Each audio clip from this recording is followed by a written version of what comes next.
Hello quilty friends and welcome back to my channel.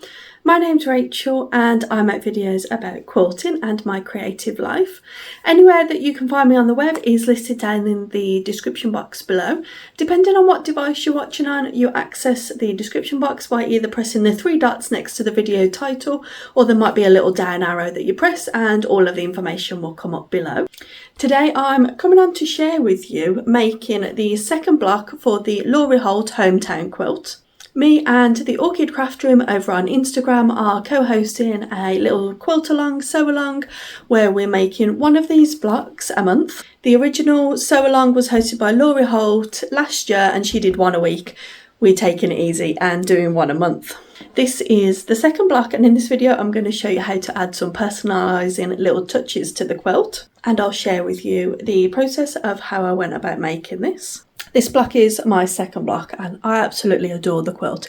Every time I finish a block I always want to start another one. I think what I need to do is get some more of the Lori Holt's simple shapes patterns so that I can make a few of these. And let me tell you, this block has got some weight to it because you've got all the multiple layers of fabric and the interfacing, which is only like a lightweight interface, and I didn't use Lori's one, I just used a regular sewing interfacing. But yeah, it's got a good bit of weight to it, so if you like a heavy quilt, this will be a nice heavy quilt. And I'm already starting to think about how I'm going to quilt the actual finished quilt top in a good 10 months time. You know, you've got to think ahead, haven't you? Anyway, let's get into the video and I'll show you how I made this.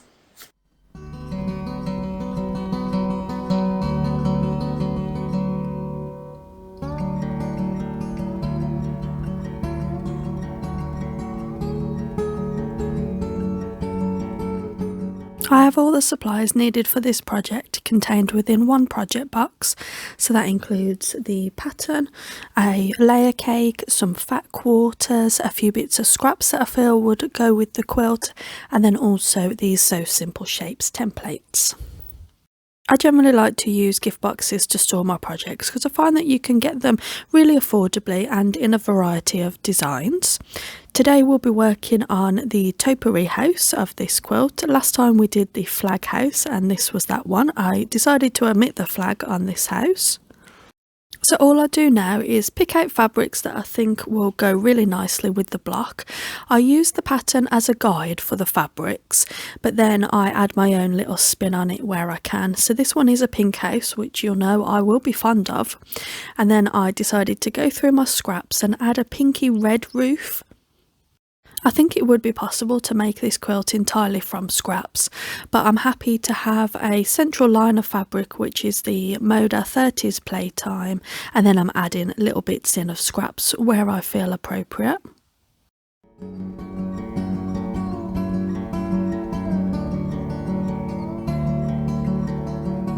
Now when you receive your So Simple Shapes, they're in a plastic bag, and that's what I've just kept mine in for the most part because I can't think of a better way to organise them really. What I do is I access the blog post which contains the block that I'll be working on this time. I'll leave the link to that down in the description box. And then on the blog it lists all the pieces that you need, and then it's kind of like a game where you have to try and find the pieces in amongst your jumble. I'm sure lots of you have found easier ways to organise these, maybe even keeping them in number order, but I just root through. In the guide that is published with the pattern, it tells you what the shape looks like, so that will give you an idea of what you're actually looking for in your pile.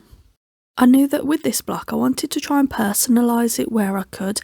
I wanted to add someone in the window, so a little character from a piece of fabric inside the window. So I dug out my bag that I keep all of my cutesy fabric in, and then this one I thought the animals were a great size, but I couldn't find an animal that didn't have something in the background. I wanted it to just be the animal in the window, so I went to the drawing board and had a look through. I did find this fabric, but I couldn't work out if it would be cute or creepy, so I decided to leave that one, although there was a good size. Then I had this one, but it was the same issue, that there was a bit of a background print inside the window. And then I came up with the idea of perhaps putting a person or an animal on the outside of the house. So I found this girl that I thought would go quite nicely, and I'm just matching it up to the size of the house, but I felt that she was a bit big. So I settled on a dog sitting on the doorstep. So all I did was layered it together with some interfacing and drew a rough shape around the animal that I wanted to use as my stitching line, and I just took it really slow. I put my stitch length down to 1.5 and I followed that drawn line as closely as possible. I then cut the seam allowance right down to probably somewhere between 1/4 and 1/8 of an inch, and then I snipped into the seam allowance a lot more frequently than I do with the other shapes, because lots of the angles were really tight on this shape. The reason why I settled on the dog is because he has a red background and the house is red, so I thought it'd be really forgiving if the outside wasn't as crisp as I wanted, because the outline of him would just blend into the background of the house.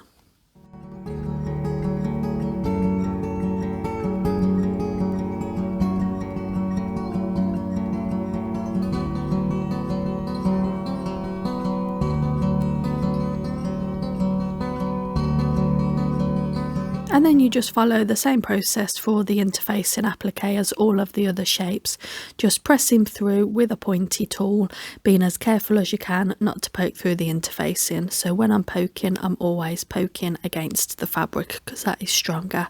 Take it from me, the interfacing, you can slip through it very easily.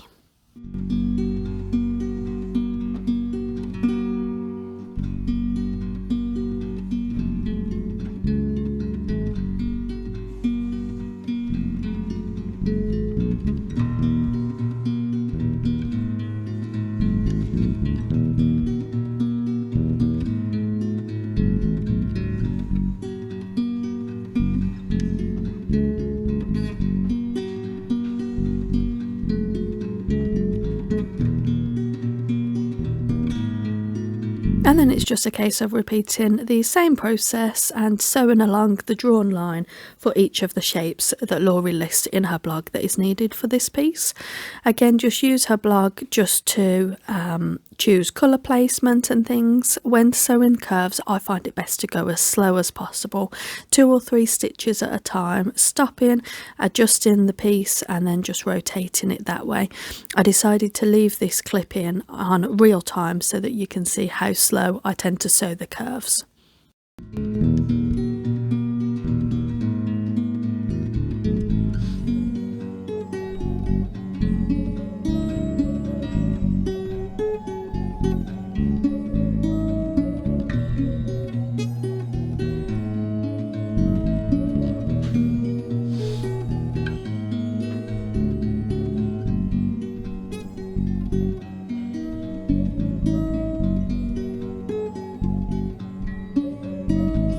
Again, I've found that clipping down the seam allowance can help you get a nice turn on the shape, and also cutting the corners as close as you can to the stitches will help get a nice neat finish, but don't cut through any of your stitching lines.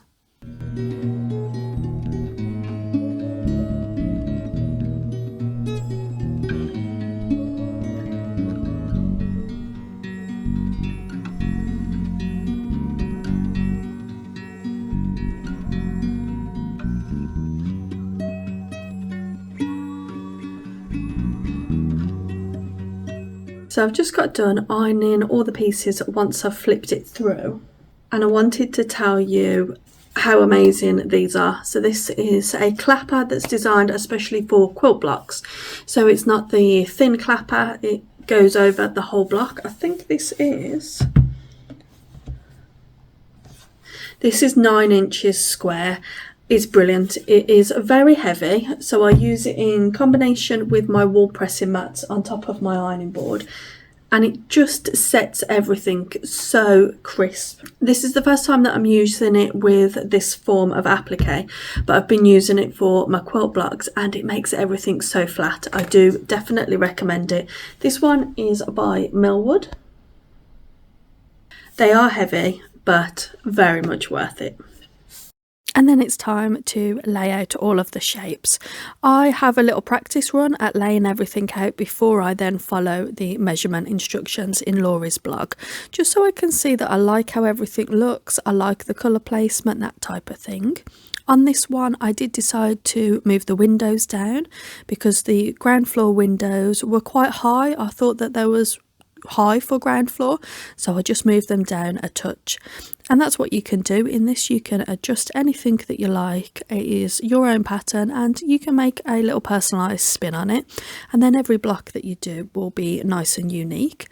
And I am definitely going to be on the lookout for some more fabrics with little animals or motifs that I can add into each of the blocks. So if you have any recommendations, please leave those in the comments, and I always need an excuse to buy new fabric.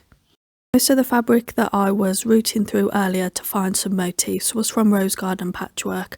I find that she always has brilliant fabric if you like the type of cutesy ones that I like.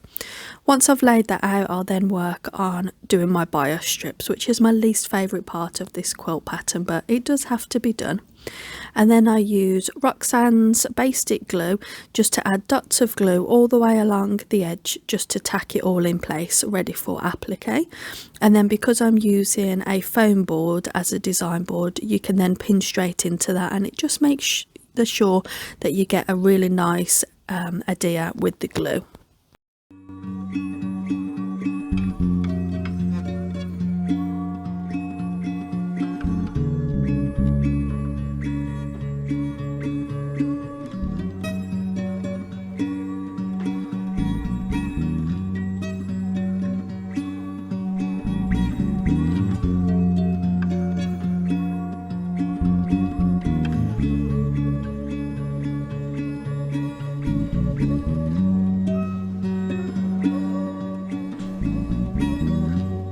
I probably do go a little bit crazy with the pins, but I'd prefer to have a nice stick with the glue than not, basically, and it just keeps it all in place.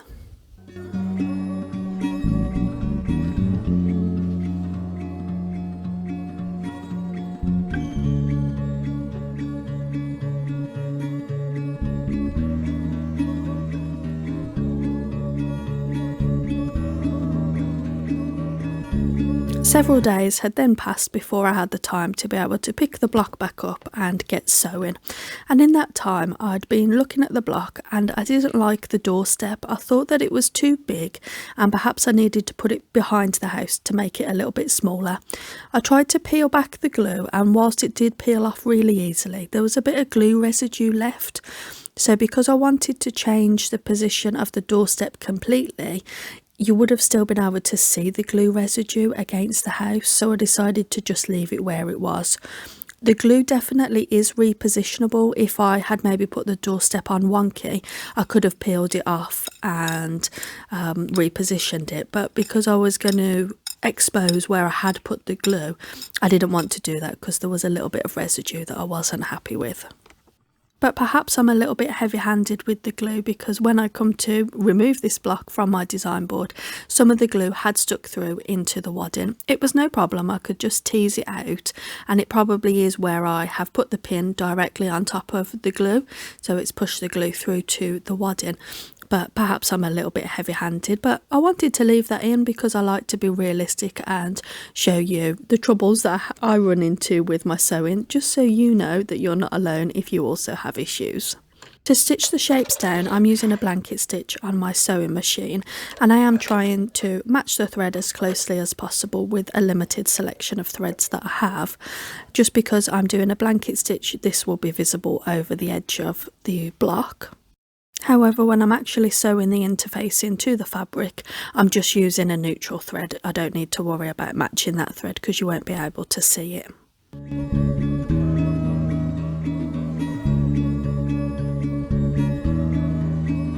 Some of the threads are a little bit more difficult to match, so for example these windows, I felt that I needed a very pale blue, which I didn't have. So I just used an off-white ivory colour, and I just put a strand of thread against the fabric, and if you can barely see it then it will blend in absolutely fine, which I think was the case. I'll show you those stitches in just a moment, but again I just wanted to point out, you can probably see that some stitches have gone awry there on the corner, but I just leave it. It is the reality of making something that's handmade, and it is stitched after all. We shouldn't be afraid of showing our stitches. With these tails of the thread, I'll show you how to deal with those towards the end of the video.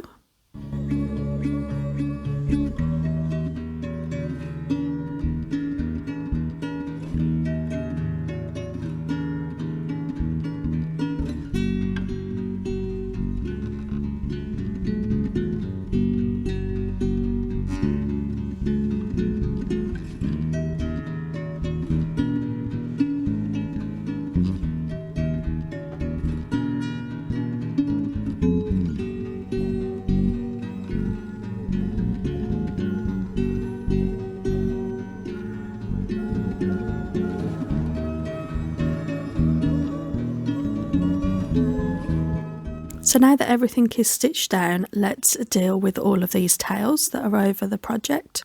So what I do is I take a self-threading needle and I use that to take the tail to the back of the work, and there'll also be another tail at the back which is from the bobbin. I always use a white bobbin with this project, no point in colour matching.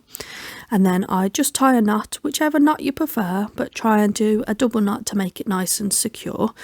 If you've got, let's say, a red thread and that is on the edge and it might show through to the other side of the work because it might leave a shadow, just trim it down. These ones that are underneath all of the interfacing, you don't need to worry, but there are some that are on the edges and it might show through the background fabric, so just trim them down if you feel that they might show through. And I do it this way because I find that it gives a nice neat finish rather than backstitching on the front. So that is this block all completed. I hope you enjoyed watching this process video and had some inspiration for personalising any of your quilts. And until the next video, you take care and happy stitching.